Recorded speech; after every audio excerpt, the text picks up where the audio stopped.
alam mo yun, naramdaman ko pa rin ang birthday ko. Isang linggong hindi nagtrabaho si Mark Heras dahil nagkaroon ito ng German measles. Kitang-kitang malaki ang ipinayat ng bad boy ng dance floor matapos itong magkaroon ng sakit. Naman ako ng sakit. 1 week ako walang kinakain talaga. Walang tinatanggap na pagkain kahit ano. 1 week po, walang kahit trabaho wala. Taping na ikaw sana, wala. Skills for starstruck, wala. SOP, wala. Hindi ako nagpa-hospital eh. Medyo natakot ako sa hospital. So, tiniis ko na lang sa bahay. Lubos naman daw ang pag-aalala ng kanyang katambal sa ikaw sana na si Jeneline Mercado sa nangyari kay Mark. Nakamusta rin siya. Natanong kung kamusta ako, kung okay na ba ako. Kasi siyempre mahirap din naman pag pumunta kasi tapos mahawa ko sila. Diba?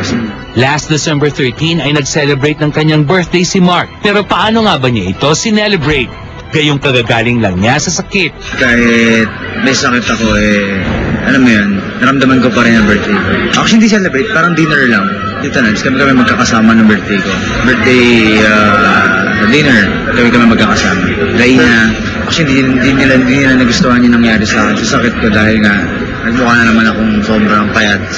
So sila yung tumutulong sa akin. Every time na sabi nila, magpataba ka, magkakain ka, sila lagi nagpapaalala sa akin. Aminado si Mark na malapit siya sa pamilya ni Ina Asistio. Pero ano nga ba ang real score sa pagitan nila ng dalaga ni Nadia Montenegro? Wala, ganun pa din. Steady pa rin kaming ganun na friends. Kasi wala rin naman busy ako sa trabaho ko, busy rin siya sa trabaho. So, tsaka okay naman yung ganun. At least walang pressure, walang anything. At least happy lang.